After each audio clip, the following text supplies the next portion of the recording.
ဖခင်တခင်အလုံးမလုံးလို့ကျွန်တော်ဆုံးရှုံးတာမဟုတ်ဘူးဖခင်တခင်ကကျွန်တော်တို့ကိုကောင်းကြီးမပေးလို့ကျွန်တော်ဆုံးရှုံးတာမဟုတ်ဘဲနဲ့ကျွန်တော်တို့ရဲ့မှန်ကန်စွာမယုံကြည်တတ်ခြင်းကတင်နဲ့ကျွန်တော်ဆုံးရှုံးနေတာဒီနေ့တင်ဒီနေရာရောက်လာတဲ့အခါမှာကိုနိုးစောပါတန်ရှင်တော်ဝင်တော်ဘုရားကိုတင်အခွင့်ပေးပါနေရာပေးပါသင်မှန်ကန်စွာယုံကြည်တတ်ဖို့သင်ရဲ့ကြုံတွေ့နေရတဲ့ခံစားချက်တွေရင်ဆိုင်နေရတဲ့အခက်အခဲတွေထဲမှာသင်ပြန်ပြီးတော့မှမှန်ကန်စွာယုံကြည်ခြင်းနဲ့သင်ရဲ့အသက်တာပြန်ပြီးတော့မှရှေ့ဆက်နိုင်ဖို့ရန်အတွက်တန်ရှင်တော်ဝင်တော်ဘုရားကသင်ကိုအထူးသဖြင့်မဆနေတာဖြစ်တယ်ကြားတဲ့နှုတ်ကပတ်တော်အပြင်သင်ရဲ့တက်တာမှာပြန်ပြီးတော့မှတိဆောက်စရာဖြစ်ဖို့ခွန်အားတွေဖြစ်ဖို့သင်ရဲ့တက်တာကိုဆက်ပြီးတော့မှခြေလန်းနိုင်ဖို့ရန်အတွက်အဲ့ဒီတန်ရှင်တော်ဝင်တော်ဘုရားကသင်ရဲ့တက်တာကိုမဆနေတယ်ဆွဲခေါ်နေတယ်နားလဲစေတယ်ဟာလေလုယာဆိုတော့ဘုရားရဲ့မျက်မှောက်တော်မှာလေသင်ဘုရားမျက်မှောက်တော်ရဲ့တိုးဝင်ပြီဆိုရင်အမြဲတမ်းသင်မျှော်လင့်ရမယ့်အရာကတန်ရှင်တော်ဝင်တော်ဖြစ်တယ်နောက်တစ်ခုကပါလဲဘုရားရဲ့နှုတ်ကပတ်တော်ဖြစ်တယ်မျက်မှောက်တော်ထဲမှာတင့်အတွက်ဝိညာဉ်တော်နဲ့နှုတ်ကပတ်တော်ကတညီတညွတ်တဲ့တင့်အတွက်အမြဲတမ်းအလုပ်လုပ်တာဖြစ်တယ်ဟာလေလုယာဆိုတော့မျှော်လင့်ပါဒီနေ့မှာတကယ်ပဲဒီနေ့အင်မတန်မှကောင်းချီးမင်္ဂလာခံစားရတယ်ချစ်ချင်းမေတ္တာခံစားရတယ်ဒီနေ့အသင်းတော်မှာဖခင်တွေကိုဂုဏ်ပြုကြတယ်အတိမတ်ပြုကြတယ်ဒါကအင်မတန်မှကောင်းတဲ့ဖခင်နဲ့တက်တဲ့အရာဖြစ်တယ်ဘာကြောင့်လဲဆိုတော့ချစ်ချင်းမေတ္တာနဲ့ဆိုင်တဲ့အရာမှများကဖခင်တခင်နဲ့တက်တဲ့အရာဖြစ်တယ်သင်မေတ္တာနဲ့လှုပ်ဆောင်တဲ့မြတ်အရာအလုံးကဘုရားသခင်နှစ်သက်တော်အရာဖြစ်တယ်။ဟာလေလုယာ။ဒါကြောင့်လှုပ်ဆောင်တဲ့မြတ်မှာသင်ရဲ့မေတ္တာစိတ်နှလုံးထဲကဘုရားရဲ့မေတ္တာနဲ့သင်လှုပ်ဆောင်တတ်တယ်ပေးကမ်းတတ်တယ်ပါဝင်တတ်မယ်ဆိုရင်သင်ရဲ့တတ်တာပေါ်မှာဘုရားသခင်အင်မတန်ကျေနပ်တာဖြစ်တယ်။အဓိကသင်လှုပ်ဆောင်တာမလှုပ်တာအဓိကမဟုတ်ဘူး။သင်စိတ်နှလုံးထဲမှာဘယ်လိုမျိုးခံစားချက်နဲ့သင်လှုပ်တယ်လဲ။မေတ္တာနဲ့တင်လှုပ်ဆောင်တတ်တိုင်းမှာမေတ္တာတဲ့ချစ်ချင်းမေတ္တာအပြင်တင်လှုပ်ဆောင်တိုင်းပေးကမ်းတိုင်းမှာအဲ့ဒီအရာကဘုရားသခင်ကိုနှစ်သက်စေတဲ့အရာဖြစ်တယ်။တန်ဖိုးကြီးတာတန်ဖိုးနည်းတာနဲ့မဆိုင်ဘူးနော်။ဘလောက်ပဲတန်ဖိုးကြီးတဲ့အရာပေးတင့်ထဲမှာမေတ္တာမပါပဲပေးတဲ့အရာကတဲ့။အတန်မြည်တဲ့လင်းခွင်းကိုတဲ့ဒီတိုင်းပဲတီးနေရတဲ့တူတယ်တဲ့။ဘာမှအကျိုးတရားမှုမရှိဘူး။မေတ္တာမပါပဲလှုပ်ဆောင်တဲ့များကအချီးနှီးဖြစ်တယ်။တဲ့ဘလောက်ပဲအကောင်းဆုံးဘလောက်ပဲပေးနိုင်ပါစေ။အဲ့ဒီတင်အကောင်းဆုံးပေးတာကိုဘုရားစိတ်ဝင်စားတာမဟုတ်တင်ဘလို့နှလုံးသားနဲ့ပေးတယ်လဲဆိုတော့ဘုရားစိတ်ဝင်စားတာဟာလေလုယာလူတယောက်နဲ့တယောက်ဒီလိုချစ်ချင်းမေတ္တာနဲ့တင်ပေါင်းတင်ဆက်ဆံတဲ့ခါမှာအဲ့ဒီမေတ္တာနဲ့ပေါင်းတင်ဆက်ဆံတော့ဘုရားလုပ်ချင်တာဆိုတော့ဒီနေ့ဒီအရာမှာဘုရားရဲ့မေတ္တာကလည်းပြေဝစွာစီးဆင်းနေတယ်ဘုရားမေတ္တာရောက်ချင်းစီတိုင်းမိသားစုသားသမီးအသက်တာအတီးတီးမှခံစားတာ၍ခံစားပါစေကျွန်တော်ဆုတောင်းပေးတယ်တင်နဲ့ကျွန်တော်အသက်တာမှာအလိုအဆုံးကဘုရားရဲ့ချစ်ချင်းမေတ္တာဗျချစ်ချင်းမေတ္တာမရှိဘဲနဲ့အဲ့ဒီဖခင်ရဲ့မေတ္တာကိုမခံစားရဘဲနဲ့ကျွန်တော်တို့အသက်တာထဲမှာဘာမှထူးခြားမှုရှိလာမှာမဟုတ်ဘူး။တင်းထဲနေလည်းဘာမှပြန်ပြီးစီးဆင်းနိုင်မှာမဟုတ်ဘူး။ဆိုတော့ရောက်ချင်းစီတိုင်းမိသားစုအသက်တာတည်ရဲ့ထဲမှာဖခင်ရဲ့မေတ္တာဖခင်သခင်ရဲ့တင်းကိုဘလောက်ထိချစ်တယ်လဲဆိုတဲ့ဖခင်ရဲ့မေတ္တာတာ၍ဒီနေ့မှာခံစားရရှိစေဖို့ကျွန်တော်ဆုတောင်းပေးတယ်။အာမင်။ဆိုတော့အသင်းတော်ဆိုတာလည်းဖခင်ရဲ့မေတ္တာနဲ့စုဝေးတော်နေရာဖြစ်တယ်။ဂိုင်းကနာတစ်ခုအတွက်ကျွန်တော်စုဝေးတာမဟုတ်ဘူး။လူပုဂ္ဂိုလ်တူတယောက်ကိုအမိပြုပြီးစုဝေးနေတာမဟုတ်ဘူး။ဘာအတွက်လဲ။ဖခင်ရဲ့မေတ္တာကိုကျွန်တော်တိမှတ်ခံစားပြီးတော့မှပြန်ပြီးတော့မှဖခင်သခင်နဲ့မေတ္တာရဖွဲ့ခြင်းအတွက်ကျွန်တော်ဒီညမှာလာရောက်စုစည်းနေကြတာဖြစ်တယ်။ဆိုတော့တင်တကယ်ပဲဖခင်မေတ္တာကိုဆာငတ်ပြီးလန်ဖခင်ကဆာငတ်တော်သူတိုင်းကိုဝါစွာကြွေးတော်ဖခင်ဖြစ်တယ်။တင်ဆာငတ်ရင်ဆာငတ်တဲ့တိုင်းတင်ကတာ၍ခံစားရမှာဖြစ်တယ်။ဟာလေလုယာဖခင်မေတ္တာကိုဆာငတ်ပါ။တင်ကိုတိတ်ချစ်တယ်ဆိုတာကိုပြန်ပြီးဆင်ခြင်ပါဦး။တင်နဲ့ကျွန်တော်တက်တာမှာဒီတိုင်းတော့ဒီနေရာကျွန်တော်ရောက်နေတာမဟုတ်ဘူးနော်တိတ်ချစ်တဲ့ဖခင်ကတင့်ကိုလမ်းပြပို့ဆောင်နေတယ်တင့်ကိုတိတ်ချစ်တဲ့ဖခင်ကအခြေအနေတိုင်းမှာတင့်ကိုဂရုစိုက်နေတယ်တင်ကြုံတွေ့နေရတဲ့အခြေအနေကိုတင် तू မသိလို့မဟုတ်ဘူးသိလို့ပဲတင်ဒီမှာတိကြီးနဲ့ဖခင်တခင်မဆပို့ဆောင်ခြင်းနဲ့မှတင်တဲ့ကြော်ဒီနေရာရောက်နေတာဖြစ်တယ်ဆိုတော့ဘာကိုသိစေချင်လဲဆိုတော့တင်ဆက်ပြီးမျှော်လင့်ဖို့လိုတယ်တင်ကြုံတွေ့နေရတဲ့အခက်အခဲဒုက္ခပြဿနာတင်ရဲ့ဒီအခုကြုံတွေ့နေရတဲ့ကျမ်းမာခြင်းတွေကတင်ရဲ့လမ်းဆုံးမဟုတ်ဘူးဘာကြောင့်လဲဆိုတော့တင်းကိုဘယ်တော့မှလက်မလျှော့တဲ့ဖခင်တင်းကိုတိတ်ချစ်တဲ့ဖခင်ကတင်းကိုအမြဲတမ်းဆက်ပြီးတော့မှဆွဲခေါ်နေတယ်တင်းတော့ယုံဖို့လိုတယ်အခြေအနေကိုမယုံနဲ့ကြုံနေရတဲ့အခြေအနေကိုမယုံနဲ့တင်းရဲ့ခံစားချက်ကိုမယုံနဲ့ဘာကိုယုံရမလဲဖခင်တခင်ငါ့ကိုတိတ်ချစ်တယ်ငါ့ကိုဘယ်တော့မှလက်မလျှော့ဘူးငါ့ကိုဆက်ပြီးတော့မှအဆုံးထိငါ့ကိုဆွဲခေါ်တော်မယ့်ဖခင်ဖြစ်တယ်ဟာလေလုယာအဲ့တော့တင်းယုံဖို့လိုတယ်တင်းကိုတင်းမယုံနဲ့ငါ့ကိုငါယုံတယ်မလုံနဲ့ဖခင်ကိုငါယုံတယ်ဖခင်ကငါအတွက်ဘယ်တော့မှအဆိုးမကြံစီထားဘူး အစိုးဆုံးကြုံနေရတော့မှအစိုးကြံစီတာမဟုတ်ဘူးအဲ့ဒီအစိုးထဲမှာတာ၍ကောင်းတဲ့ຢာတွေငါ့ကိုဘုရားသခင်ပြင်ဆင်ထားတယ်မကြခင်မှာမြင်တွေ့လာရမယ်တင်ယုံကြည်ခြင်းနဲ့ဒါကိုယုံကြည်ခြင်းလို့ခေါ်တယ်တင်ဖြစ်နိုင်တဲ့အရာကိုစဉ်းစားပြီးဝန်ခံနေတာကယုံကြည်ခြင်းမဟုတ်ဘူးတင်ရဲ့အခြေအနေနဲ့ဖြစ်နေတဲ့အခြေအနေမှာမဖြစ်နိုင်ဘူးဘလို့မှကိုယ့်အနေနဲ့မတတ်နိုင်တော့ဘူးဟုတ်ပြီတင်ယုံကြည်ခြင်းနဲ့စပြီးဝန်ခံတော့စန့်ကျင်ဘက်တွေဝန်ခံတော့ဟာလေလုယာတင်အဆိုးဆုံးကြုံနေတယ်မဟုတ်လားအဆိုးဆုံးကိုတင်ကဆိုးလိုက်တာဒုက္ခပါပဲအဲ့ဒါတင်ဝန်ခံရမယ့်အရာမဟုတ်ဟေးဘုရားတခင်တာပြည့်ကောင်းတဲ့ຢာငါတို့ပြင်ဆင်ထားတယ်ဒီအဆိုးဆုံးထဲမှာမကြခင်တာပြည့်ကောင်းတဲ့ຢာတွေဘုရားတခင်ငါ့ကိုမြင်တွေ့လာစေတော့မယ်ငါမိသားစုမှာစတင်ပြီးပြောင်းလဲတော့မယ်ဘာကြောင့်လဲဘုရားကငါ့ကိုအယမ်းချစ်တဲ့ဘုရားဖြစ်တယ်တင်ဘုရားမြတ်တော်စိတ်ချရင်လေတင်ကြုံတွေ့နေရတဲ့အခြေအနေတိုင်းတွေတင်ဝမ်းနည်းနေမှာမဟုတ်တော့ချီးမွမ်းနိုင်တဲ့သူဖြစ်လာဘယ်ချိန်မှလဲဘုရားမြတ်တော်တင်စိတ်ချတတ်သွားတဲ့အခါမှာဟာလေလုယာဘုရားမြတ်တော်တွန်းလောင်းနေတယ်ခံယူကြပါဘုရားရဲ့မြတ်တော်တင်တာ၍ခံစားတတ်ချင်တဲ့ဆိုဝိညာဉ်တော်ခွင့်ပေးတန်ရှင်တော်ဝိညာဉ်တော်ကဘုရားရဲ့မြတ်တော်ကိုအကျွမ်းမဲ့တင်ရဲ့နှလုံးသားထဲကိုညှို့လောင်းပေးတာညှို့လောင်းပေးတာမြတ်တော်ကရဲရင်စေတယ်ချစ်ချင်းမြတ်တော်တင်တဲ့ခံစားရရင်တင်မှာကြောက်ရွံ့ခြင်းမရှိဘူးဘုရားရဲ့မြတ်တော်တင်တဲ့ခံစားရရင်စိုးရင်ခြင်းမရှိဘူးဘုရားမြတ်တော်တင်တဲ့ခံစားခြင်းရရင်တင်မှာတန်တရားတွေမရှိဘူးဘုရားမြတ်တော်တင်တဲ့ခံစားရရင်တင်မှာအနုလက္ခဏာအသွေးခေါ်တွေမရှိတော့အမြဲတမ်းဘုရားကငါ့အတွက်အကောင်းဆုံးပြင်ဆင်ထားတယ်ငါမရောက်ဘူးတဲ့မဖြစ်သေးတဲ့နယ်ပယ်တဲ့ဘုရားငါ့ကိုဆွဲခေါ်တော်အောင်မယ်တင်စိတ်ချနေတယ်ဘာကြောင့်လဲဘုရားကငါ့ကိုရမ်းချစ်တယ်အဲ့တော့တင်ရတော့ရင်လေတင်ဒီနေ့တော့ကောင်းကြီးဖြစ်သွားပြီကျွန်တော်တို့တစ်ခါကျရင်ဘုရားရဲ့မြတ်တော်နားမလဲပဲနဲ့ဘုရားအတွက်အရန်စူးစမ်းဆက်ကပ်ရုန်းကန်နေတဲ့ခါမှာလေတင်ပင်ပန်းလာတာမြတ်တာတရားကိုနားမလဲပဲနဲ့လှုပ်ဆောင်နေများခုနပြောပြီးအချီးနှီးဖြစ်နေတာကိုလှုပ်တဲ့အရာတွေကဘုရားမြတ်တာကိုတင်နံပါတ်1နားလဲတော့သူဖြစ်ဖို့လိုတယ်တင်ဘာပဲလှုပ်အမှုတော်ပဲဆောင်းအပြင်မှာစီးပွားရေးပဲလှုပ်မိသားစုမှာပဲဦးဆောင်သားသမီးတွေကိုတုံတင်လမ်းပြခြင်းတယောက်နဲ့တယောက်ပေါင်းနေဆက်ဆံခြင်းအားလုံးမှာအခြေခံအကျဆုံးကမေတ္တာဘုရားရဲ့မေတ္တာဖြစ်တယ်အဲ့ဒီမေတ္တာကိုတင်တကယ်နေ့တိုင်းမှာတင်ကိုယ်တိုင်ခံစားရတယ်ဆိုရင်တင်တဲ့အစီအစဉ်မှာမေတ္တာပဲတင်မခံစားရတဲ့အခါမှာတင်ကိုယ်တိုင်မစီစဉ်နိုင်ဘူးလေတင်ရဲ့ကိုယ့်ရဲ့ဇာတိနဲ့ဆိုင်တဲ့စိတ်သဘောတွေကဘာလဲဆိုတော့ဖောက်ပြန်လွယ်တယ်ဇာတိအရာတွေကဖောက်ပြန်ပျက်စီးခြင်းတွေကြီးပဲဆိုတော့ချစ်ချင်းမေတ္တာမှာတော့မှကိုယ့်ရဲ့ဇာတိနဲ့တင်ချစ်နေတယ်ဆိုရင်တင်ပူလောင်နေတယ်တင်အရန်ချစ်လေတင်ပူလောင်လေးပဲဒါပေမဲ့ဖျားမေတ္တာနဲ့ဖျားတင်ကိုချစ်တဲ့မေတ္တာကိုတင်စိတ်ချပြီးနားလည်ပြီးတော့မှတင်တကယ်ပဲတင်ကိုယ်တိုင်ကဖျားမေတ္တာနဲ့မှစိတ်ချတတ်ပြီဆိုရင်တင်သူတစ်ပါးကိုချစ်တဲ့အခါမှာလေတင်မှာတန်တရားမရှိတော့တန်တရားမရှိဘူးသူ့အခြေအနေကိုကြည့်ပြီးကိုချစ်တာမဟုတ်ကိုကဒီတိုင်းကိုချစ်နေတာဖျားမေတ္တာထဲမှာသူ့အတွက်တကယ်ကိုသူ့ကိုတကယ်ပဲပြန်ပြီးတော့မှကောင်းစေခြင်းနဲ့မေတ္တာရှိတဲ့အခါမှာအဲ့ဒီမေတ္တာတကယ်စီးဆင်းသွားလဲတင်ရဲ့အဲ့ဒီပတ်ဝန်းကျင်ကမပြောင်းလဲပဲမနေတော့တင်မိသားစုကမပြောင်းလဲပဲမနေတော့ဘူးအဓိကကဘုရားသခင်ရဲ့ချစ်ခြင်းမေတ္တာဖြစ်တယ်အာမင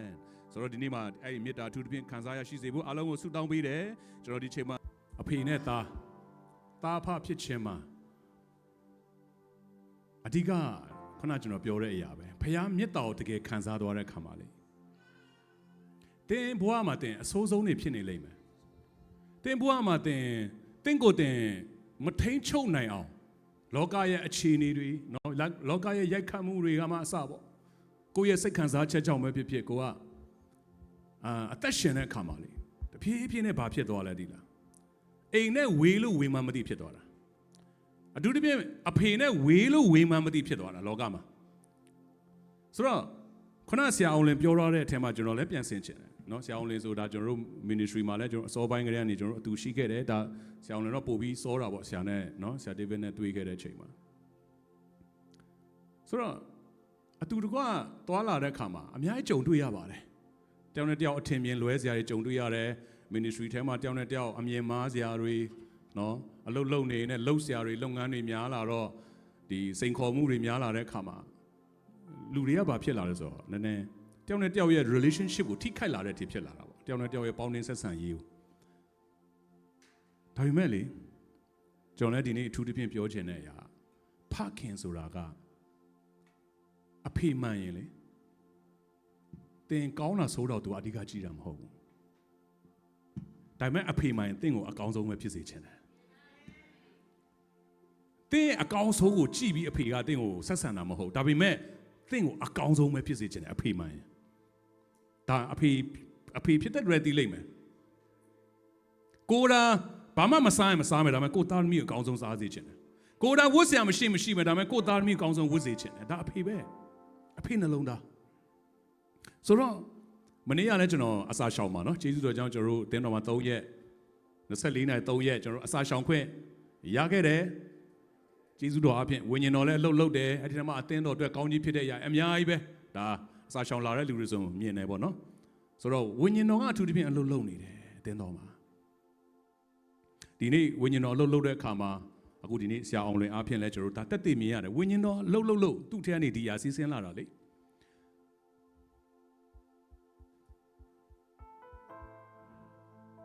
အဖေမှန်ရင်နဲ့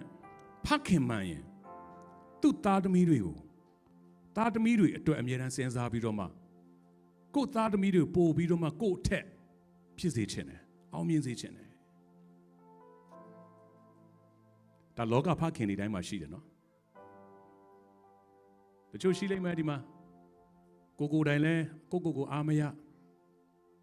ကိုသားသမီးတွေကိုလည်းအကောင်းဆုံးမလုပ်ပေးနိုင်တဲ့အခါမှာလေစိတ်ဓာတ်ကြနေတဲ့ဖခင်တွေရှိတယ်ကျွန်တော်ပြောပြမယ်တင်စိတ်ဓာတ်ကြနေလို့ဘာမှထူးခြားတော့မှာမဟုတ်တင်စိတ်ဓာတ်ကြနေလို့တင်မိသားစုကဘာမှပြန်ကောင်းလာမှာမဟုတ်သင်ကိုတင်အပြစ်တင်နေလို့လေတင်မိသားစုကဘာမှကောင်းကြီးပြန်ဖြစ်လာမှာမဟုတ်ဆိုတော့တင်ထဖို့လိုတယ်တင်ပြန်ထဖို့လိုတယ်တင်မိသားစုအတွက်တင်သားသမီးတွေလည်းတင်ပြန်ထဖို့လိုတယ်တင်ပြန်မတ်တက်ရဖို့လိုတယ်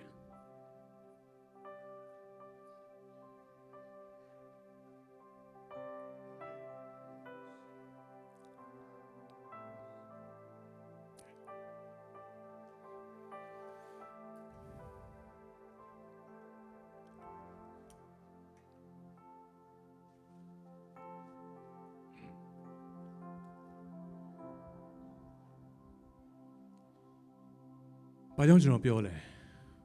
ကျွန်တော်ဟုတ်တယ်ကျွန်တော်မှအခုကျွန်တော်ရဲ့အသွေးသားသမီးကျွန်တော်မှမရှိပါဘူးဒါမဲ့ကျွန်တော်ဘာကြောင့်ဒါကိုကောင်းကောင်းနားလည်လဲသိလား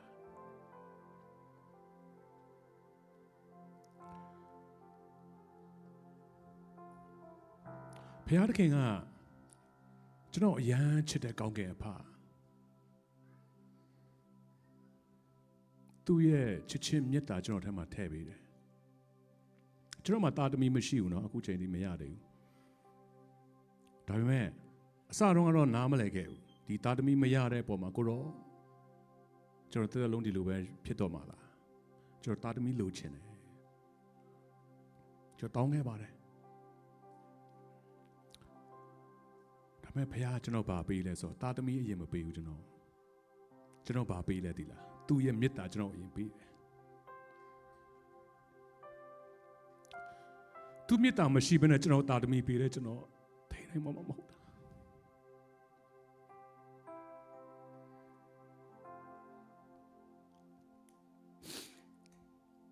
sorry ပါ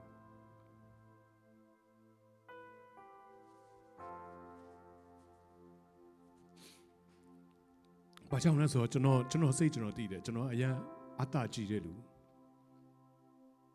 ကျွန်တော်စိတ်ကြိုက်ပဲကျွန်တော်အသက်ရှင်တဲ့လူအဲ့နှလုံးသားနဲ့ကျွန်တော်တာသမီပေးလဲဒီတာသမီပေါ်မှာကျွန်တော်ဗာမြစ်တာနဲ့မှဆက်ဆံနိုင်မှာမဟုတ်ဘူးဆိုတာကျွန်တော်မသိဘူးเนาะကျွန်တော်ကတာသမီပဲလိုချင်တာဒါပေမဲ့ဘုရားကသိတယ်ဗျကျွန်တော်နှလုံးသားဘုရားကျွန်တော်လုံးသားသိတဲ့အခါမှာကျွန်တော်ဘာအရင်ပေးလဲတာသမီအရင်မပေးဘဲနဲ့ဘုရားအဲ့ဒီကောင်းကင်အဖသူ့ရဲ့ချစ်ချင်းမေတ္တာသူ့ရဲ့ချစ်တတ်တဲ့နှလုံးသားအယူကျွန်တော်အရင်ပေးနေတာအခုချိန်ထိဒါကြောင့်ဒီနေ့ဒီနေရာမှာကျွန်တော်တင်တို့အသင်းတော်မှာကျွန်တော်လာပြီးတော့မှအမှုဆောင်တဲ့အခါမှာကျွန်တော်သင်အုပ်ဆရာသင်အုပ်ဆိုတာကယာထူးမဟုတ်ဘူးသင်အုပ်ဆိုတာတာဝန်လည်းမဟုတ်ဘူးသင်အုပ်ဆိုတာဘာလဲဆိုတော့အဖေတယောက်ရဲ့နှလုံးသားနဲ့သင်ချစ်တတ်ပြီးမှလှုပ်ရတဲ့အရာသင်မှာချစ်တတ်တဲ့နှလုံးသားမရှိဘဲနဲ့သင်ဘယ်လိုလုပ်မလဲသင်ကိုယ်နဲ့မခံစားတဲ့မေတ္တာကိုသင်သူများဘယ်လိုပေးမလဲကျွန်တော်နားလည်တော့တယ်အဲ့နဲ့ကျွန်တော်ကိုရောယေရှုတင်တယ်ဒီနှလုံးသားကျွန်တော်မရှိဘဲနဲ့ဘုရားကကျွန်တော်အားဖြင့်အသင်းတော်တွေ ဝိညာဉ်တွေအတွက်ကျွန်တော်အသုံးပြုဖို့ဘုရားကျွန်တော်ရွေးကောက်ထားတယ်ဒါပေမဲ့ကျွန်တော်မှာဘုရားကရွေးကောက်ထားရမယ်သူရွေးကောက်ခြင်းထဲမှာကျွန်တော်မှာရှိရမယ့်နှလုံးသားကျွန်တော်မရှိနေတဲ့အခါမှာဘုရားကကျွန်တော်အဲ့နှလုံးသားအရင်ကျွန်တော်ထဲတာအခုပြင်ပေးနေတာဒါကြောင့်ကျွန်တော်ဒီမယ်ဆန်ရောက်လာတဲ့ကပို့ပြီးတော့မှကျွန်တော်တရားနားလဲသွားတာ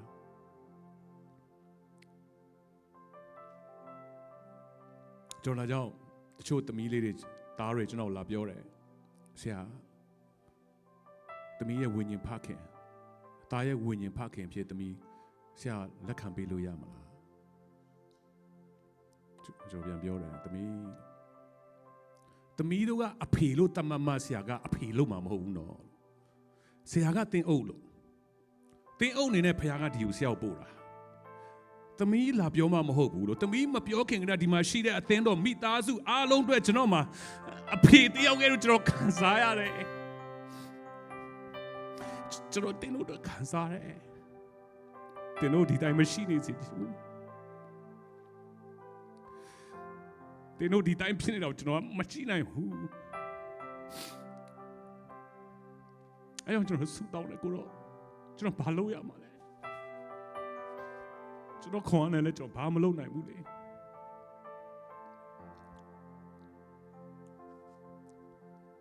ကျွန်တော်ဘာမှမစင်စားဘူးကျွန်တော်ဘာမှလည်းမလုပ်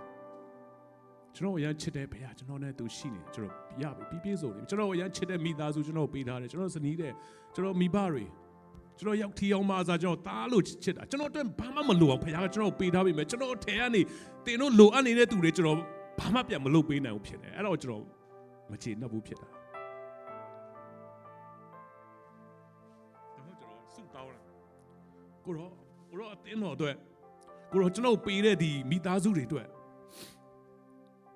တခုတော့တိုးတက်ပြောင်းလဲမှုတွေကျွန်တော်ဖြစ်စေချင်တယ်ဝိညာဉ်ရေးရမှာလဲတိုးတက်အကုန်တိုးတက်ရမယ်အဲကြောင့်ကျွန်တော်စဉ်းစားတယ်လောက်တယ်တတ်နိုင်တယ်မြတ်ဒါပေမဲ့ဘုရားကျွန်တော်ပြောတဲ့အရာငါသား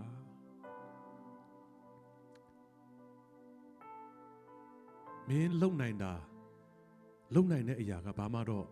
လူတွေအတွက်ထိရောက်မှာမဟုတ်ဘူးငါသားဘလောက်ပဲလုံနိုင်အခုကျွန်တော်100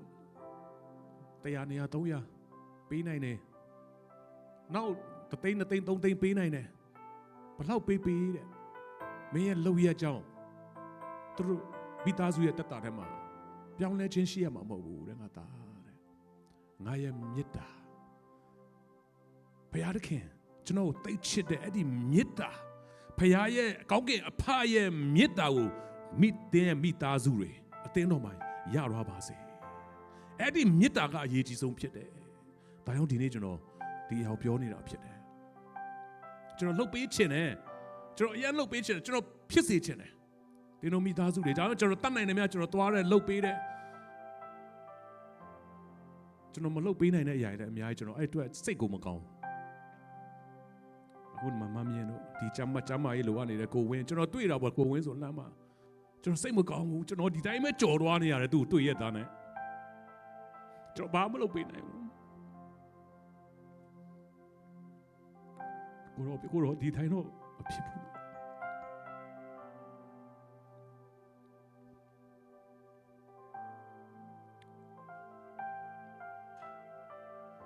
ဒီနေ့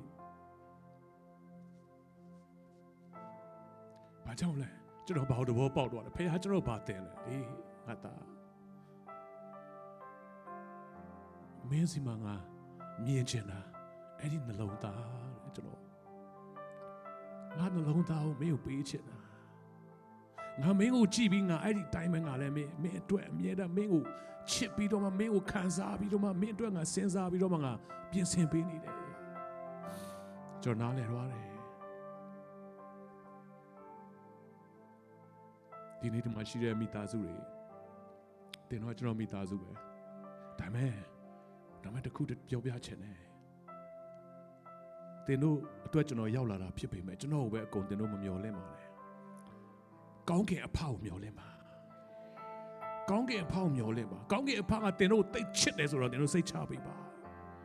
ကျွန်တော်ထဲမှာလည်းစီးဆင်းနေတာဒါပဲ ဒီထက်ပိုပြီးကျွန်တော်လုံနိုင်ရင်ကျွန်တော်လုံမဲ့အရာတွေအများကြီးရှိတယ်ဒါပေမဲ့ဖခင်ကျွန်တော်လုံနိုင်တိုင်းလုံခွင့်မပေးဘူး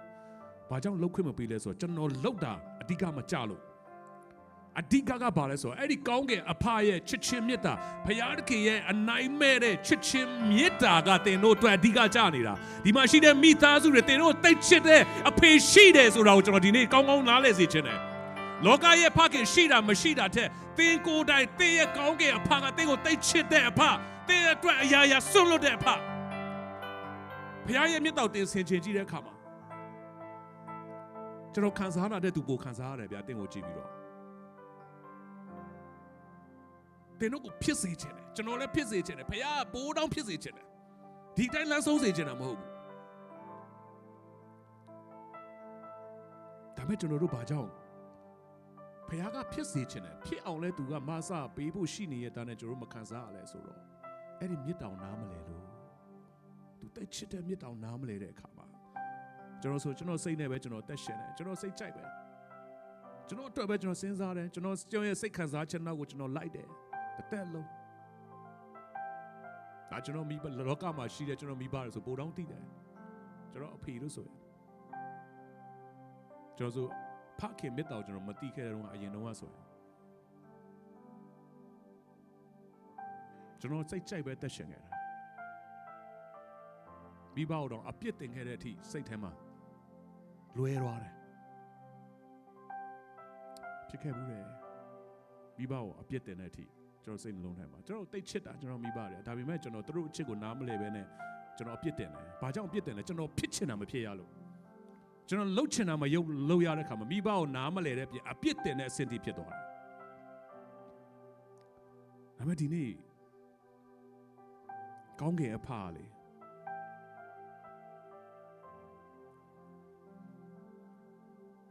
သူ့ကိုအပြစ်တင်တော်မှလေတင်းကိုဘယ်တော့မှအပြစ်မတင်ဘူးတင်ငါတာပြန်အပြစ်တင်ကိုရောဘာကြောင့်ကျွန်တော်ဒီလိုကြုံစေတာလဲဘာကြောင့်ကျမကိုဒီလိုဖြစ်စေတာလဲဘာကြောင့်ကျမတက်တာတွေမှာဒါတွေကြုံနေရတာလဲဘုရားသခင်မတရားဘူးဘုရားသခင်ကဘာဖြစ်တယ်ညာဖြစ်ဆိုဘုရားကိုတင်တော့အပြစ်တင်ခဲ့ဘူးလိမ့်မယ်မိဘကိုအပြစ်တင်လို့ကျွန်တော်မိဘကိုအပြစ်တင်ခဲ့မိလို့ဒါပေမဲ့ဖခင်ကအဖေကလေတင်းကိုဘယ်တော့မှအပြစ်မတင်ဘူးတင်းကိုဘယ်တော့မှအပြစ်မတင်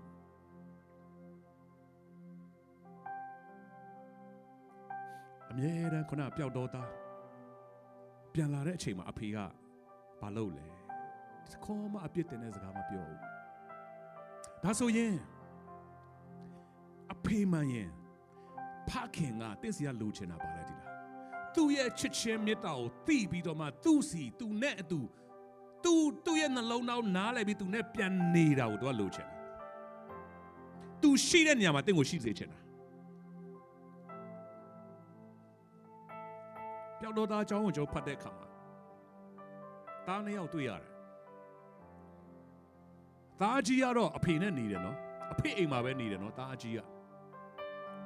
အဖေအိမ်မှာပဲအဖေအတွက်အကောင်းဆုံးလုပ်တယ်အဖေအိမ်မှာရှိတဲ့ကျွန်တွေကိုသူကဦးဆောင်တယ်ကျွန်တွေနဲ့သူကအလုပ်လုပ်တယ်အဖေအိမ်မှာအဖေရဲ့စီးပွားရေးလုပ်ငန်းတွေသူကဦးစီးပေးတယ်ဒါမဲ့နောက်တစ်ယောက်ပျောက်တော့သားအငယ်တစ်ယောက်ကြတော့အဖေစီကအမွေရပိုင်ခွင့်အားလုံးတောင်းပြီးတော့အိမ်ကနေထွက်သွားတယ်အဝေးဆုံးထွက်သွားတယ်အဖေနဲ့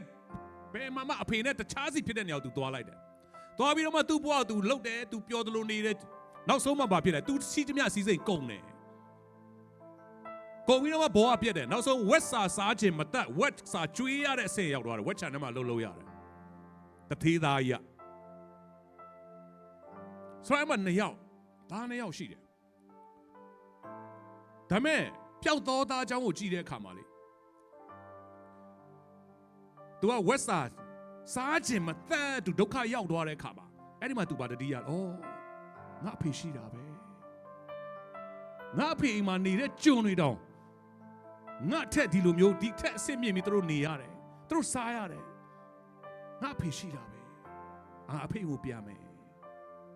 ဆိုတော့တစ်ချက်လေးသူ့အုံနောက်ထဲမှာဝင်သွားတယ်အဖေစီပြန်မယ်ဆိုတော့တစ်ချက်လေးအဲ့ဒီစိတ်လေးတစ်ချက်လေးဝင်ပြီးတော့မှသူဘာလုပ်လဲပြန်တယ်အဖေအိမ်ကိုသူကဒါမဲ့မမျော်လင့်တော့ပါဘူးသူမမျော်လင့်ရတော့ပြန်လာတယ်သူစိတ်ထဲမှာပုံဖော်ထားတာကအဖေအိမ်မှာကျွန်နေနဲ့အတူ ကျွန်တွေနေတဲ့နေရာမှာကျွန်တယောက်လိုအဖေအိမ်မှာနေရတော့မှခြေနှက်ပါပြီဆိုတဲ့စိတ်လေးနဲ့ပြန်လာတာပျောက်တော့သားကအရင်လိုအဖေဆရာအမွေအဖေနဲ့တူအကြီးအကျယ်နေမယ်ပြုတ်မယ်သူမမျော်လင့်ရဲတော့ဘူးဘာကြောင့်ဆိုတော့ तू လှုပ်ခဲ့တဲ့အမားကို तू သိတယ်လေအဖေကို तू အရင်တော့အကြီးကျယ်ပြောပြီးအိမ်ကထွက်ခဲ့တဲ့ခါမှာ तू ပြန်တဲ့ခါမှာ तू မမျော်လင့်ရဲဘူးအဖေဆရာဘာမှမမျော်လင့်ရဲတော့အဲ့နဲ့အိမ်ကအဖေအိမ်ကကြိုနေနဲ့အတူတူနေရစားရရင်ခြေနှက်ပါပြီတဲ့အဖေစီ तू အဲ့နှလုံးသားနဲ့ပြန်လာတာဒါမဲ့တကယ်တမ်းကျတော့အဖေကဘယ်လိုကြိုးဆိုလဲအဖေကကြည့်သားငယ်ကအဲ့မှာပျောက်တော့သားပြန်လာတယ်ဟိုကကြောက်နဲ့ပြန်လာတာပြောမဆိုရင်လက်တော်လက်ခံမလားငါ့ကိုပြန်တော့လက်ခံမလားငါအဖေကတွေ့တာနဲ့မောင်းထုတ်မလားရိုက်ပုတ်မလားဆဲဆိုမလား तू မမျော်လင့်ရဲဘာမှမမျော်လင့်ရဲဘူး तू ပြန်လာတာပြန်လာတာဒါမဲ့အဖေကဘာလုပ်လဲအဖေကပြေးထွက်ပြီးတော့မှသူ့ကိုတော့ပွေဖက်တယ်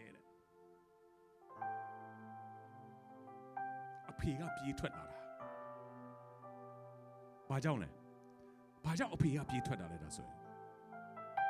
तू ထွက်သွားတဲ့နေ့ကလေးက तू ပြန်လာမဲ့နေ့ကိုအဖေကစောင့်နေခဲ့တာမစောင့်နေ तू ထွက်တွေ့ပါမလားအဖေကအလုံးနဲ့ခီးသွားနေတဲ့သားငယ်ပြန်လာတာဟိုကတော့တိတောင်မှာမဟုတ်ဒါမဲ့အဖေကစောင့်နေတာနေ့တိုင်းစောင့်နေတာပြန်လာမဲ့အချိန်တော့ပွေဖက်တယ်ပွေဖက်ပြီးတော့ဘာလုပ်လဲဝတ်လုံပေးတယ်ခြေနှင်းပေးတယ်လက်စွပ်ပေးတယ်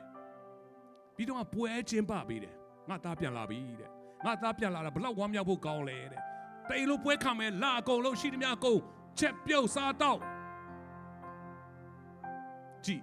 ဒါဆိုရင်အဲ့ဒီအဖေရဲ့နှလုံးသားကိုနားမလဲတဲ့ပျောက်တော့သားကလေသူအဖေရဲ့နှလုံးသားကိုနားမလဲတော့ကြောင့်သူဘာလုပ်လဲရပိုင်ခွင့်တောင်းတယ်အဖေစီရပိုင်ခွင့်ကိုတော့အဖေအကုန်ပေးကျွန်တော်ရပိုင်ခွင့်ကျွန်တော်ကိုပေးအမွေတောင်းတယ်ဆိုတော့ရပိုင်ခွင့်တောင်းတာလေဒီနေ့တင်းမှာရပိုင်ခွင့်ရှိရနော်ဖခင်ကတင်းကိုယေရှုခရစ်တော်အပြင်တင်အမွေခံဖြစ်တယ်ရပိုင်ခွင့်ရှိတော့သူတင်ဖြစ်တယ်ဒါပေမဲ့ကျွန်တော်ဒီနေ့တတိပေးခြင်းတယ်တင်ရပိုင်ခွင့်ကိုတင်လိုချင်တာထက်အဖေနှလုံးသားကိုလိုချင်တော်သူဖြစ်ပါစေဖခင်စီကတင်ရပိုင်ခွင့်ရှိတယ်ယေရှုခရစ်တော်အပြင်တင်ကိုဖခင်တခင်အကုန်ပြင်ဆင်ပေးပြီးတာကောင်းကြီးတွေပေးပြီးတာဒါပေမဲ့တင်ရဲ့ရပိုင်ခွင့်ကိုပဲတင်လိုချင်ပြီးတော့တင်ကိုပေးတဲ့သူကိုတင်မလိုချင်ရင်တော့တင်ရဲ့ရပိုင်ခွင့်နေနဲ့ပဲတင်ဆုံးရှုံးတော့မှာ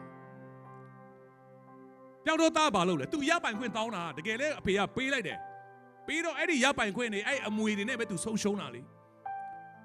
နောက်ဆုံးရပိုင်ခွင့်လည်းမရှိတော့သူမှာဘာမှထပ်တောင်းစရာမရှိတော့အဖေစီမှာဒါပေမဲ့တစ်ချက်လေးပဲအဖေအိမ်မှာကျွန်လိုလေးနေရတော့ကြည်နှက်တယ်ဆိုပြန်လာအဖေကသူလုံးဝမထင်ထားတဲ့အရာအဖေကကြိုဆိုတယ်အဲ့ဒီမှာဝတ်လုံပေးတယ်ခြေနှင်းပေးတယ်လက်စွပ်ပေးတယ်ဆိုအတိတ်ပဲရှိတယ်နော်အဲ့ဒါဝိညာဉ်ရေးရမှာအတိတ်ပဲအများကြီးရှိတယ်ဒီနေ့တင်တကယ်ပဲအဖေရဲ့မြစ်တောင်နားလည်ပြီးတင်အဖေစီကိုပြန်လာတိုင်းမှာအဖေနဲ့ပဲအတူနေတော့မယ်ဆိုပြီးတော့မှတင်ပြန်လာတိုင်းမှာတင်ကိုပေးမဲ့အရာတွေကအဲ့ဒီဝတ်လုံချင်နေလက်စွပ်ပွဲအဖေနဲ့နေတတ်ခြင်းမှာပဲရတာအဖေကပဲလှုပ်ပေးတာအဲ့ဒီຢာအလုံးကဝတ်လုံဆိုတာပါလေဒီလားဖြောင်းမခြင်းဝတ်လုံကိုခြုံစီတော်မူတယ်ကျွန်တော်တို့တကယ်တော့ပျောက်တော့သားလေသူဝတ်လုံနဲ့သူနဲ့ဘာမှမဆိုင်တော့အပြင်မှာသူ့ဘာလို့ဝယ်ဝတ်တဲ့ဝတ်လုံမဟုတ်အဖေပေးတဲ့ဝတ်လုံ authority သူ့မှာတစုံတခုအဲ့ဒီဝတ်လုံကိုခြုံရတဲ့ authority တင့်တယ်ခြင်းရှိမှအဲ့ဒီဝတ်လုံရမှာတကယ်တမ်းကဒါမဲ့သူကလှုပ်ချင်ရလှုပ်နေချင်လို့နေပြီးမှအဖေအိမ်ပြန်လာတဲ့ခါမှာအဖေကဘာနဲ့ကြိုလဲဝတ်လုံနဲ့ကြိုတယ်ဘာကြောင့်ဖြစ်လဲဘာကြောင့်ကြိုတာလဲသားဖြစ်တော့ကြောင့်အဖေရဲ့နှလုံးသားကြောင့်ဝတ်လုံနဲ့ကြိုတယ်ဖြောင်းမချင်းဝတ်လုံပြီးတော့မှဘာပေးလဲခြေနှင်းဆိုတာဘာလဲကျွန်တော်တို့ဖက်နှက်ပေါ့ဒီဘက်ခေတ်မှာတော့ဖက်နှက်တွေဒီလိုခြေနှင်းကိုပြောတယ်ခြေနှင်းဆိုတာဘာတဘောလဲဒီလား provision မဆခြင်းပိုင်ဆိုင်ခြင်းအားလုံးပေးလိုက်တာပြီးတော့မှလက်စွပ်ဆိုတာဘာလဲလက်စွပ်ဆိုတာက သူ့ကိုအုပ်ဆိုးခြင်းအခွင့်အာဏာပေးလိုက်တာအဲ့ဒီခေတ်ကာလမှာလက်စွပ်နဲ့ပဲဘုရင်တွေကတစိမ့်ခတ်တာလေတစုံတစ်ခုအမိန့်ပေးပြီးဆိုရင်သူ့ရဲ့အာဏာတော်ပြတယ်ဆိုလက်စွပ်တစိမ့်နဲ့ပေးတာလက်စွပ်ပေးတယ်ဆိုတာသူ့ကိုအခွင့်အာဏာ authority အလုံးပေးလိုက်တာဒီနေ့ကစပြီးငါသားမင်းကသားတယောက်ပဲမဟုတ်တော့ဘူးမင်းကိုအုပ်ဆိုးရတဲ့သူအဖြစ်နဲ့ဒီမှာရှိသမျှအိမ်ရဲ့စီးစိမ်ရှိသမျှကိုပြန်ပြီးစီမံခန့်ခွဲအမိန့်ပေးရတဲ့သူဖြစ်နေမင်းကငါလက်စွပ်ပေးလိုက်တယ်ဘသူ့ကိုပေးနေတာလဲအဲ့ဒါအလုံးကပျောက်တော့သားဒါဆိုပျောက်တော့သားဘာများအဖေအတွက်ဘာတွေများလုပ်ခဲ့လို့လဲဘာမှမလုပ်ဘူးဘာမှမလုပ်တဲ့ပြင်သူဘာလုပ်လဲအဖေစီကသူရပိုင်ခွင့်ရှိသမျှအလုံးတောင်းပြီးတော့မှစိတ်ကြိုက်ထွက်သွားတဲ့လူဒါဆိုအဖေစီပြန်လာတဲ့ခါမှာအဖေကဘာမှလည်းမမေးမင်းတကယ်နောင်တရလားတကယ်ရောမင်းအသက်တာရောတကယ်ရောပြောင်းလဲပြီလားစစ်ဆေးတာဘာမှမရှိဘူးနော်ဒါဆိုအဖေကဘာကြောင့်အဲ့ဒါတွေအကုန်အဲ့လိုပေးရတာလဲပြီးတော့ပွဲချင်းပါတယ် celebration အောင်ပွဲခံတယ်အဲ့ဒါတွေအားလုံးအဖေကပျောက်တော့တာပြန်လာတဲ့သားကိုဘာမှမမေးဘဲနဲ့ तू အကုန်လှုပ်သွားတခါတည်းလှုပ်ဒါတွေလှုပ်စီစဉ်ပြီသားငယ်ဆိုအောင်ဟာငါအဖေ तू ထင်ထားတာကကျွန်တယောက်လောက်အိမ်မှာနေရရင်တော့ခြေနှက်ပြီးဆိုပြီးပြန်လာတာသူ့ရဲ့အမြင့်ဆုံးမျှော်လင့်ချက်ကကျွန် mindset ကျွန်အဖေအိမ်ပြန်လာတာနော်ဒါမဲ့သားစိတ်ဓာတ်နဲ့ तू ပြန်လာတာမဟုတ်ကျွန်စိတ်ဓာတ်နဲ့ပြန်လာတာဒါမဲ့အဖေကဘာလုပ်လဲအဖေကအကုန်ပေးတယ်ပိုင်ဆိုင်မှုပေးတယ်အသရေတင့်တယ်ခြင်းပေးတယ်လက်စွပ် authority ပေးပလိုက်တယ်အုပ်ဆိုးခွင့်အာဏာပေးလိုက်ပြီးပွဲ celebration ပျောက်တော့သားဘလို့နေမလဲအဲ့ချိန်မှာသူ့နေရာနဲ့ဝင်ခံစားခြင်းတင်းကိုအဲ့လိုကြိုဆိုတဲ့ဖခင်တင်းရဲ့တက်တာတဲ့ကိုအဲ့ဒီလာတဲ့တင်းခံစားရရင်ပျောက်တော့သားနေရာမှာတင်းဝင်ခံစားခြင်းကျွန်တော်တော့လေတင်းတို့တော့မသိဘူးကျွန်တော်တက်တာတော့အဲ့ဒီအတိုင်းပဲကျွန်တော်ခံစားရတာခုကျွန်တော်ပျောက်တော့သားပဲပျောက်တော့သားကျွန်တော်အခုအဲ့ဒီဝတ်လုံးနေအဲ့ဒီခြေနေအဲ့ဒီလက်စွပ်အဲ့ဒီပွဲခံခြင်းနေအခုကျွန်တော်အတွက်ပြင်ဆင်ထားတဲ့အရာကျွန်တော်အခုတစ်ခုပြီးတစ်ခုကျွန်တော်ခံစားနေရတယ်ကျွန်တော်လှုပ်လို့လားကျွန်တော်စူးစမ်းနိုင်လို့လားကျွန်တော်အကောင်းဆုံးစူးစမ်းခဲ့လို့ရတာမဟုတ်ဘူးကျွန်တော်အကောင်းဆုံးအဖေအတွက်အကောင်းဆုံးလုပ်ခဲ့လို့ကျွန်တော်ရတာမဟုတ်ဘူးဒါမဲ့ပျောက်တော့တာကဘာကြောင့်အိမ်ကိုပြန်လာတာလဲအတိကအချက်ကတစ်ချက်ပဲရှိတယ်သူဘာကိုသိသွားတာလဲအဖေငါအဖေရှိတယ်ငါအဖေရဲ့အိမ်မှာအဖေနဲ့ပဲငါနေမဲဆိုတဲ့အဖေမြစ်တော်သူပြန်တိမှတ်ပြီးတော့မှပြန်လာတာအဖေစီကဟိုဝါဒီယာလိုချင်လို့ပြန်လာတာလုံးဝမဟုတ်တော့ဘူးသူမှာသူစိတ်ထဲမှာရှိတာကအဖေနဲ့နေရရင်ကျေနပ်ပြီအဖေအိမ်မှာအဖေနဲ့နေရရင်ကိုကျေနပ်ပြီဆိုတဲ့အဲ့ဒီနှလုံးသားကြီးကိုအဖေကကောင်းကောင်းသိသွားလို့သူ့လှုပ်ဆောင်ချက်ကြောင့်အဖေကသူ့လက်ခံတာမဟုတ်ဘူး။ဘာကြောင့်လက်ခံလဲဆိုတော့အဲ့ဒီသားရဲ့နှလုံးသားတဲ့အဖေနှလုံးသားကိုနားလဲသွားပြီးမှအဖေနဲ့နေရရင်ကျေနပ်ပြီ။အဖေရဲ့အိမ်မှာဒီလိုလေးနေရရင်ငါကျေနပ်ပြီ။သူ့ရဲ့အမြင့်ဆုံးမျှော်လင့်ချက်ကကျွန်တယောက်လို့သားဆိုရင်မဲ့ကျွန်တယောက်လို့ mindset နဲ့သူကအဖေနဲ့နေဖို့ပြန်လာတာ။ဒါပေမဲ့အဖေကဘယ်လိုကြိုးဆိုပလိုက်တယ်လဲ။ဒါကိုပြောတာအဖေမှရင်တင့်ကိုဘယ်တော့မှအဆိုးမမြင်ဘူးတင့်အဆိုးဆုံးဖြစ်နေတော့မှတင့်ကိုအဆိုးမမြင်ဘူးဒါမဲ့တင့်ကိုမျောလင့်တယ်တင့်အဆိုးဆုံးကြုံပြီးစိတ်တကြစိတ်ပြက်လန်းဆုံးနေပြီဆိုပြန်လာခဲ့ပါငါသားအဖေစီပြန်လာခဲ့အဖေမင်းအတွက်ပြင်ဆင်ထားတယ်မင်းရပိုင်ခွင့်နဲ့မင်းအကုန်ယူသွားပြီးရပိုင်ခွင့်ကမင်းရဲ့ရပိုင်ခွင့်ငါရဲ့ပိုင်ဆိုင်မှုမဟုတ်သဘောပေါက်လားမသိဘူးအဖေရဲ့ပိုင်ဆိုင်မှုအကုန်တင်ရတာမဟုတ်တင်းရပိုင်ခွင့်မဲ့တင်ရသေးတာအဖေကသူ့ပိုင်ဆိုင်မှုရှိတယ်ပြတင်းကိုပေးချင်တာတင်းရပိုင်ခွင့်တစ်ခုတည်းတင်းကိုပေးချင်တာမဟုတ်ဘူးဟေးတင်းတော့အဖေနှလုံးသားသဘောပေါက်သွားရင်ရပိုင်ခွင့်တန်းတဲ့တင်းအုံနောက်ရှုပ်နေတော့ဒီနေ့တော်များကကျွန်တော်ရပိုင်ခွင့်ယုံကြည်သူတွေရပိုင်ခွင့်ဟုတ်တယ်ကြောက်တော့တာရပိုင်ခွင့်တောင်းတယ်လေအဖေပေးလားပေးတယ်ဒါမဲ့အဖေကရပိုင်ခွင့်မဲ့တင်းကိုပေးချင်တာမဟုတ်သူ့ရဲ့ပိုင်ဆိုင်မှုရှိသမျှအားလုံးပေးချင်တာတင်းကိုဒါဆိုအဲ့ဒီအတွက်တင်ဘာလို့ဖို့လို့လဲအဖေနှလုံးသားကိုတီးပြီးအဖေနဲ့အတူနေဖို့ကအဲ့တခုပဲရှိတယ်အဖေပိုင်ဆိုင်မှုအားလုံးတင်ရဖို့ဖြစ်တယ်။ဒါပေမဲ့သူတို့တွေကရပိုင်ခွင့်လောင်းနဲ့ကျေနပ်နေတာနော်ဒီနေ့ ဖေနှလုံးသားကိုမသိတဲ့အခါမှာကျွန်တော်ကိုယ်တိုင်လည်းမသိခဲ့တော့တောင်းတယ်ဟေးတောင်းတယ်ပေါင်းရင်ရမယ်ဆိုတော့တောင်းတယ်ဝါဆိုတော့ပျောက်တော့သားပါရတော့လေ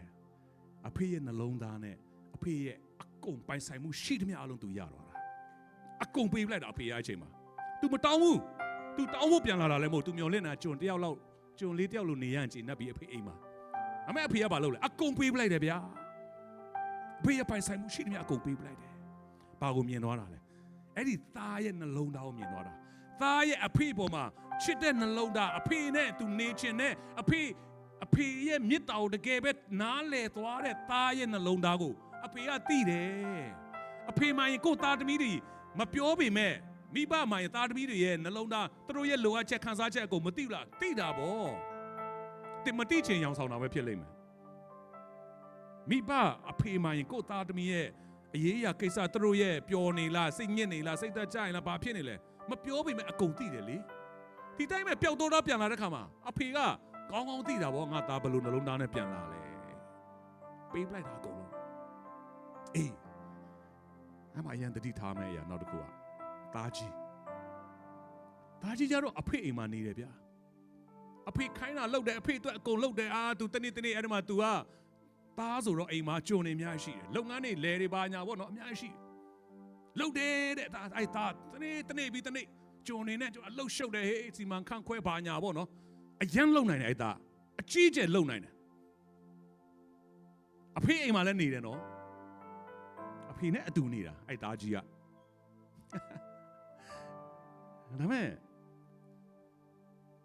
တားငယ်ပြန်လာတဲ့အခါမှာအဖေကပျော်နေပြီးတော့မှမပျော်နိုင်တဲ့သူကဘာလို့ဖြစ်နေလို့ဆိုသားကြီးဗျာအဖေအိမ်မှာအဖေနဲ့အတူနေတဲ့သားကြီးကမပျော်ဘူးဝမ်းမမြောက်နိုင်ဘူးဝမ်းမမြောက်နိုင်တဲ့ပြင်ဘာပြောဆိုအဖေကိုသွားပြီးအပြစ်တင်တယ်အဲ့ချိန်ကျမှအဖေနဲ့အတူနေတဲ့သားကြီးကသားငယ်ကိုကြိုးဆိုတော့မြင်ပြီးတော့သားကြီးကသွားပြီးအဖေကိုအပြစ်တင်တယ်အဖေကျွန်တော်ကအဖေအိမ်မှာတသက်လုံးနေတာလေအဖေခိုင်းတယ်မြအဖေလိုအပ်တယ်မြကျွန်တော်လှုပ်ပေးနေတာလေအဖေအတွက်ကျွန်တော်အကောင်းဆုံးလုပ်နေတာလေတအိမ်လုံးအတွက်စားဖို့တောက်ဖို့လုပ်ငန်းတွေမှာဂျုံတွေကိုခွဲခန့်မှတ်သားလှုပ်ဆောင်အကုန်ကျွန်တော်လုပ်နေတယ်လေအဖေဘာကြောင့်ကျွန်တော်တခါမှဒီတားငယ်ကိုလှုပ်တော့မျိုးပွဲမလုပ်ပေးတာလေတားကြီးကအဖေကိုပြစ်တင်တယ်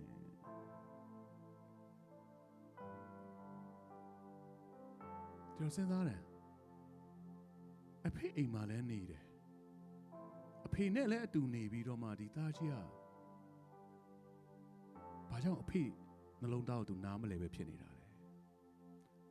သားငယ်ကကြတော့ဟိုအဝေးဆုံးထွက်သွားပြီးဒုက္ခရောက်ဘယ်တော့မှမျောလင်းချက်မရှိတော့ချက်အဖေရှိတယ်အဖေစီငါပြန်မယ်သားငယ်ကကြအဲ့တစ်ချက်လေးနဲ့ပြန်လာတယ်အဖေကကုန်ပေးပလိုက်တယ်သားကြီးကကြတော့အဖေအိမ်မှာနေတယ်အဖေနဲ့လည်းနေတယ်ဒါပေမဲ့အဖေနှလုံးသားနားမလဲတဲ့ပြင်အဖေကိုပါပြန်အပြစ်တင်ရောသားကြီးကအဲ့မှာအဖေပါပြောလဲငါသားတဲ့ငါရဲ့ပိုင်ဆိုင်မှုရှိသမျှကမင်းအတွက်ပဲလေ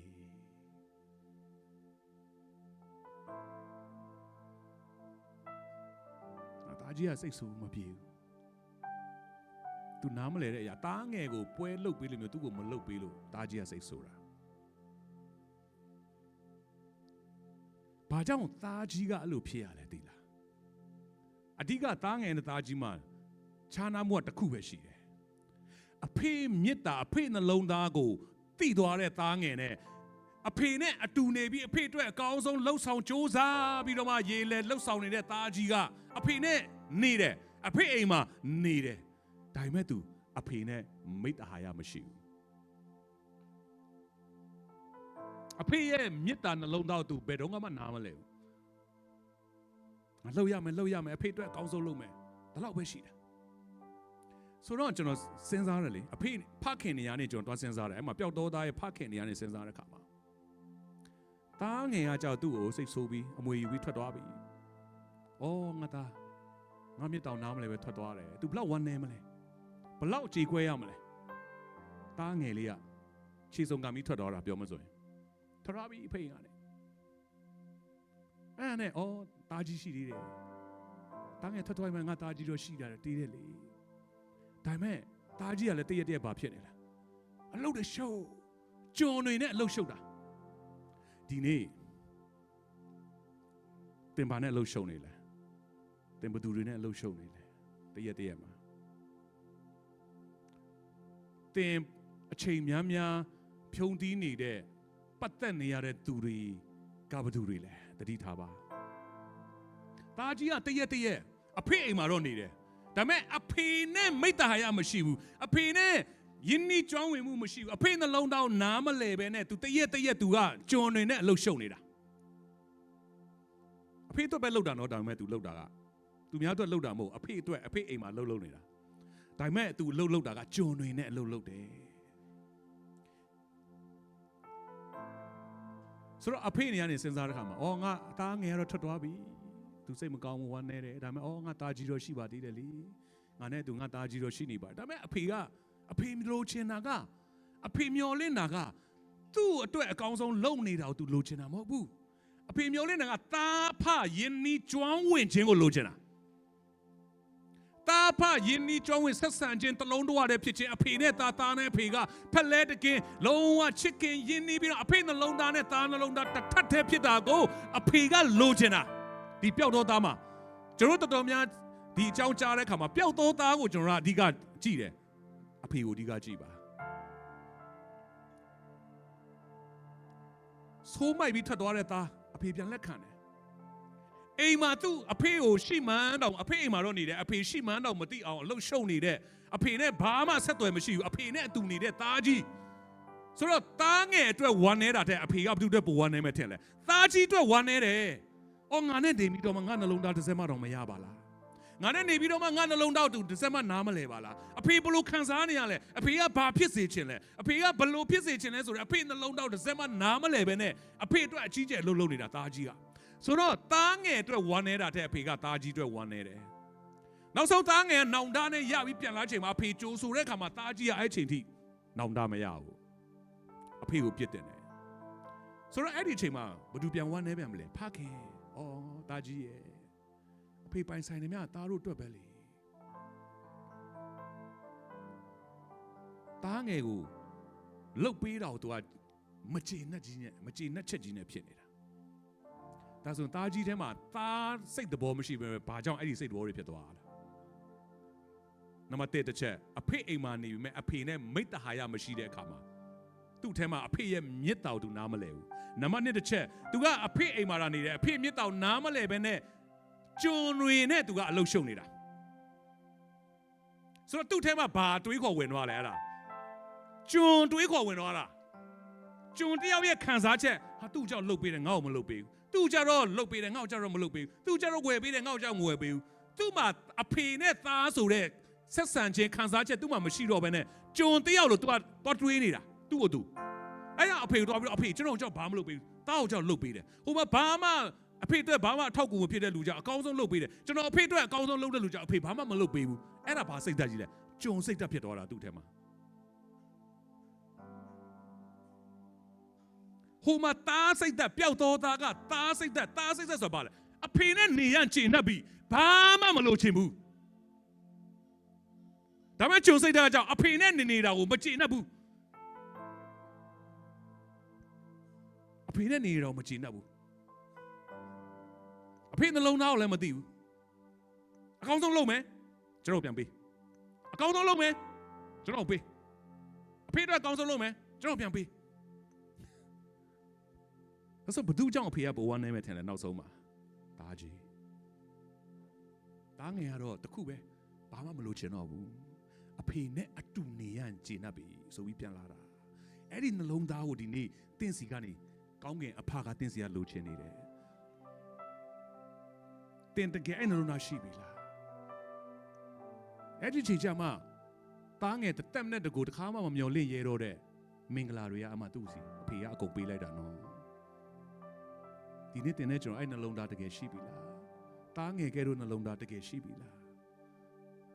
သားကြီးကဲတို့တင်အဖေအတွက်ဟာလှုပ်မယ်လဲပေးလှုပ်ပေးမယ်ပေးအဲ့ဒါကျွန်လှုပ်ပြီးတော့မှလှုပ်အားခကိုမျောနေတာကကျွန် သားကလှုပ်အားခောက်မမျိုးသားကအဖေနဲ့နေဖို့ပဲသူကစဉ်းစားတာတခြားစီပဲလှုပ်တာချင်းတူတယ်နော်ဆိုတော့လှုပ်တာမားတယ်လို့ကျွန်တော်မပြောဒါပေမဲ့တင်ဘလို့နှလုံးသားနဲ့ဒီနေ့ကျွန်တော်ကစားကျွန်တော်ကြောပြန်စဉ်းစားငါဘလို့နှလုံးသားနဲ့အမှုတော်ဆောင်နေတာလဲဒါကြောင့်ဖခင်ကျွန်တော်တင်တာကျွန်တော်ခုနအစမှာပြောတဲ့ချိန်ကျွန်တော်ခံစားရတယ်ကျွန်တော်အစမသိဘူးနော်ချီးမြှောက်ခံရဖို့ကျွန်တော်ကစူးစမ်းတာအရင်အစောပိုင်းတွေမှာကျွန်တော်အရင်ဆက်ကတ်တယ်ဟာအရင်လည်းဆက်ကတ်တယ်တချို့လည်းပြောတယ်လေတဲ့ဆရာတို့ကအရင် commitment ကောင်းတယ်နော်တဲ့ဆရာဒေးဗစ်လာနောက်မှာအခုဆို10နှစ်ကျော်ပြီပေါ့ဆရာတို့ဆက်ကတ်နိုင်တယ်နော်တဲ့အဲဒါကြောင့်လေတဲ့ဖခင်ကချီးမြှောက်တာတဲ့ no လုံးဝမဟုတ်ကျွန်တော်ဆက်ကတ်နိုင်လို့ဖခင်ချီးမြှောက်တာမဟုတ်ဒါပေမဲ့အစတုန်းကတော့ကျွန်တော်လည်းအဲ့ဒီစိတ်ရှိခဲ့တယ်ငါဆက်ကတ်နိုင်မှဖြစ်မယ်ဆက်ကတ်နိုင်မှဖြစ်မယ်လှုပ်ပေးနိုင်မှဖြစ်မယ်ဆက်သွားမယ် commitment ကောင်းရမယ်ဒါမဲ့ကျွန်တော်ပြောပြမယ်သင်ဖျားမြစ်တာကိုနားမလဲပဲနဲ့သင်မှာ commitment လုံးဝမရှိဘူးသင်မဆက်ကနိုင်ဘူးတားကြီးကဲ့သို့ပဲသင်ဖြစ်နေမှာဖျားရဲ့အဖေရဲ့မြစ်တာကိုနားမလဲပဲနဲ့အကောင်းဆုံးလုပ်နေတိုင်းသင်ကတားကြီးကဲ့သို့ပဲအဖေကို1-0တူပဲဖြစ်သွားတာ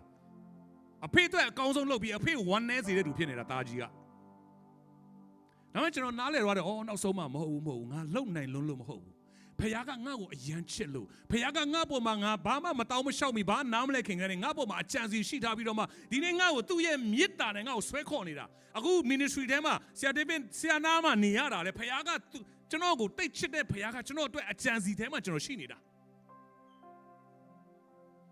နောက်တစ်ခုကကျွန်တော်ဘာနားလဲတော့လဲ literally ဆရာဒေးဗစ်ကျွန်တော်ရဲ့ဝိညာဉ်ဖခင်ဝိညာဉ်ခေါင်းဆောင်အဖေတယောက်ကဲ့တော့နာမည်ပဲယူထားတာမဟုတ်ဘူးနော်ဒီဘက်ခေတ်မှာနာမည်နဲ့အလုပ်ရှုပ်နေတာအများများတယ်ကျွန်တော်နာမည်မလိုချင်ဘူးကျွန်တော်လိုချင်တာကတကယ်ယဉ်နီးကြောင်းဝင်ခြင်းလိုချင်တာဒါကြောင့်ကျွန်တော်ဟိုသမီးတွေလာပြောတယ်ဆရာဝိညာဉ်ဖခင်သမီးအဖေနဲ့သားဆိုတာကလို့နာမည်မဟုတ်ဘူးနော်လို့အဖေနဲ့သားဆိုတာကနှလုံးသားယဉ်နီးကြောင်းဝင်ခြင်းပြောနေတာအဲ့ဒီ relationship မရှိဘဲနဲ့တင်အဖေလိုက်ခေါ်နေရင်ကျွန်တော်တော်တိတ်ပဲမရှိဘူး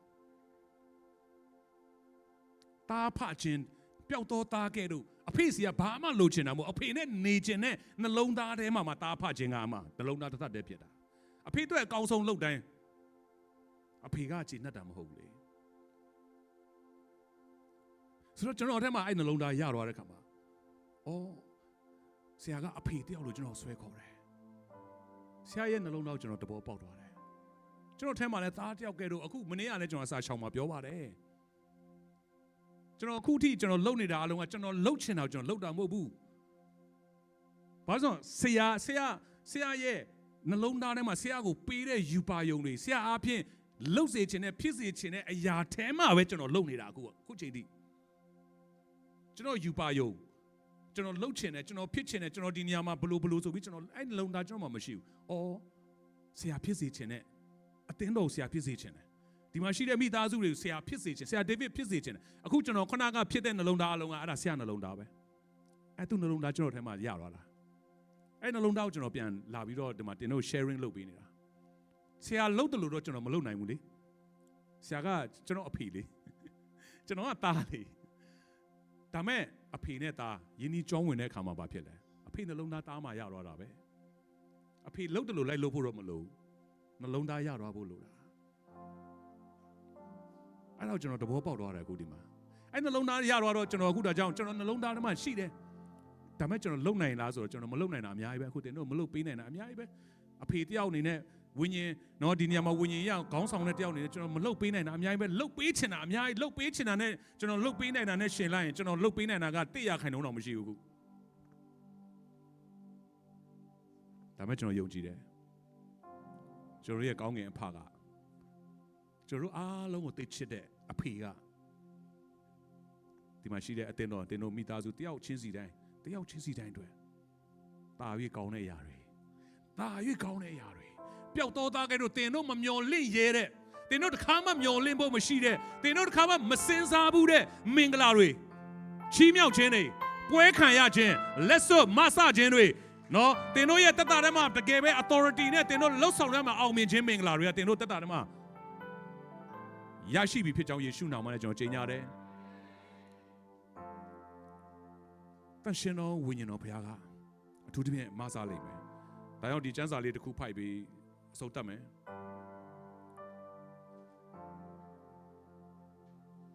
ရှေလုကာအခန်းကြီး7အငယ်10ကနေ73မှာ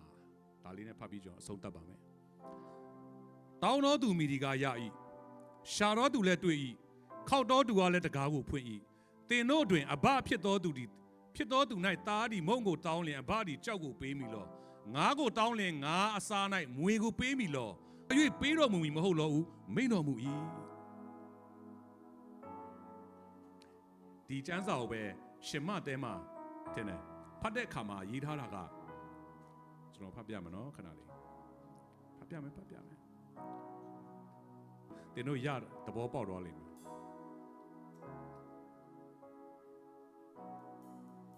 ရှင်မတဲအခန်းကြီး9အငယ်9ကနေဖတ်တဲ့အခါမှာဒီခုနကျမ်းပိုက်ပဲနော်အဲ့မှာမတူတဲ့ရတစ်ချက်လေးပဲပါတယ်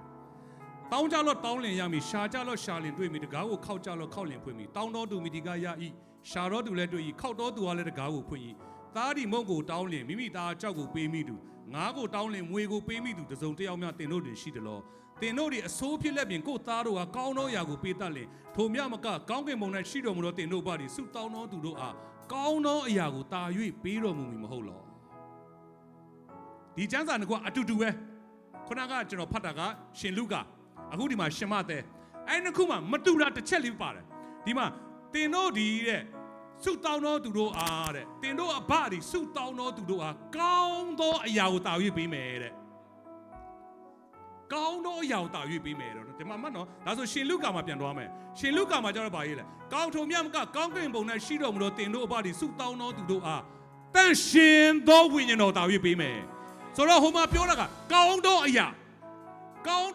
လို့ပြောတယ်မတ်တဲမှာကရှင်လုကာမှာကတန်ရှင်သောဝိညာဉ်တော်ဒါဆိုဝိညာဉ်တော်နဲ့ဝိညာဉ်တော်ကိုတင်းကိုပေးတယ်ဆိုတာကဘာလဲဆိုတော့တင်းအတွက်ကောင်းသောအရာတွေရှိသမျှပြည့်စုံလာဖို့တင်းကိုဝိညာဉ်တော်ပေးလိုက်တာဝေါပြီးတော့မှနောက်တစ်ခုဝိညာဉ်တော်ကိုတင်းကိုပေးတယ်ဆိုတာကလေဖယားသခင်ရဲ့ဝိညာဉ်တော်ဖယားသခင်ရဲ့နတ်နေရာရှိသမျှအားလုံးကိုပေါ်ပြတဲ့ဝိညာဉ်တော်ဖယားသခင်ရဲ့တတ်နိုင်ခြင်းရှိသမျှကိုတင်းရဲ့တက်တာထဲမှာမြင်တွေ့လာစေတဲ့ဝိညာဉ်တော်တန်ရှင်သောဝိညာဉ်တော်တင်ရတယ်ဆိုတာကဘုရားသခင်ရဲ့အရာခတ်သိမ်းကိုတင်ရသွားတာခုနကပျောက်တော်သားမှာအဖေရဲ့ပိုင်ဆိုင်မှုရှိသမျှအလုံးကသားအတွက်ပဲလေလို့ပြောတဲ့အခါမှာ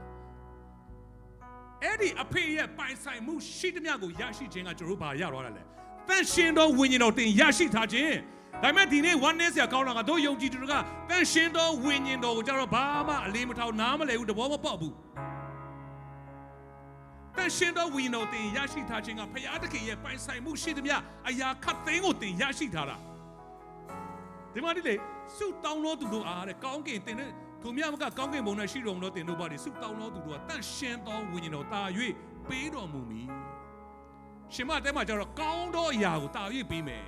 တောင်းပါတဲ့ရှာပါတဲ့ခောက်ပါတန်ရှင်တော်ဝိညာဉ်တော်ဖယားတင်ကိုပေးလိုက်တယ်ဆိုတာဘာပေးလိုက်တာသူ့ရဲ့ပိုင်ဆိုင်မှုရှိသမျှအလုံးတင်ကိုပေးလိုက်တာဝိညာဉ်တော်အပြင်တင်မတတ်နိုင်တာမရှိတော့ဘူးဝိညာဉ်တော်အပြင်တင်မလုံနိုင်တာမရှိတော့ဘူးတန်ရှင်တော်ဝိညာဉ်ဘုရားတင်မမြင်တာမရှိတော့ဘူးတန်ရှင်တော်ဝိညာဉ်တော်နဲ့တင်တကယ်ပဲသွားလာတတ်ပြီးဆိုတင်ရဲ့အသက်တာထဲမှာအဖေရဲ့ပိုင်ဆိုင်မှုအဖေရဲ့ဖြစ်ခြင်းအဖေရဲ့တတ်နိုင်ခြင်းလှုပ်ဆောင်နိုင်ခြင်းအားလုံးတွေကတင်ရဲ့သက်တာထဲမှာအကုန်ရှိပြီးသားဖြစ်နေပြီတဲ့ဒါဒီနေ့တို့တဘောမပေါက်တဲ့ခါမှာလေဆုံးရှုံးတယ်နော်ကျွန်တော်တို့အရင်ဆုံးရှုံးတယ်သားတော်နဲ့တကွခတ်သိမ်းသောအရာကိုမပေးဘဲအဘယ်တို့နေတော်မူမည်နည်းတဲ့ကောင်းကင်အဖကချစ်လွန်လို့သူ့သားရင်းဖြစ်တဲ့ယေရှုဒီနေ့တင်းရဲ့သားသမီးတို့စုံတယောက်တည်းတင်ပေးနိုင်လားတင်းသားသမီးအရင်ကြီးကိုတစုံတယောက်တော့မိသားစုတစုံတယောက်အတွက်တင်ပေးနိုင်လားတစုံတယောက်ရဲ့မိသားစုအောင်မှာထောင်ကြတော့မယ်တင်းသားကိုသူ့သားကိုစားငါသားကိုထောင်ချခိုင်းလိုက်လို့တင်ပြောနိုင်လားဒါမဲ့ဒီနေ့ကောင်းကင်အဖကတင်နဲ့ကျွန်တော်သိချစ်တဲ့အဖကတင်နဲ့ကျွန်တော်အပြစ်ကနေလွတ်မြောက်ဖို့သူ့ရဲ့သားရင်းဖြစ်တဲ့သားတော်ယေရှုခရစ်တော်တင်နဲ့ကျွန်တော်အတွက်စေလွတ်လိုက်တယ်စွန့်လွတ်လိုက်တယ်တင်နဲ့ကျွန်တော်အတွက်ဘုရားသခင်ကဒါကြောင့်သားတော်နဲ့တကွခတ်သိမ်းတော်ရာဒါကြောင့်ဒီယုံကြည်သူတွေတို့တွေအများတန်းခတ်သိမ်းတော်ရာလိုချင်တယ်ဒါပေမဲ့သားတော်မပါလာတင်ဘာမှမရဘူး ဘာကြောင့်ဆိုတားတော်နှစ်တကွပေးတာ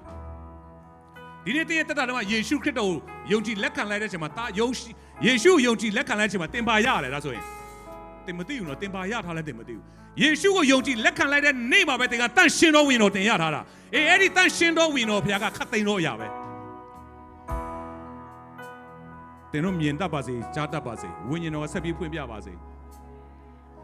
တားတော်နဲ့တကွာခတ်သိမ်းတော်အရာမပေးဘဲဘယ်တော့နေဝမူမီနီအဲ့ဒီခတ်သိမ်းတော်အရာဆိုတာခုနပြောတဲ့တောင်းကြတော့တောင်းလင်ရမယ်ကောင်းကင်ဘုရားရှိတော်မူတော်ဖာတွေတင်တို့အားတန့်ရှင်းတော်ဝင်တော်ပေးမယ်ကောင်းသောအရာကိုတာ၍ပေးအောင်မယ်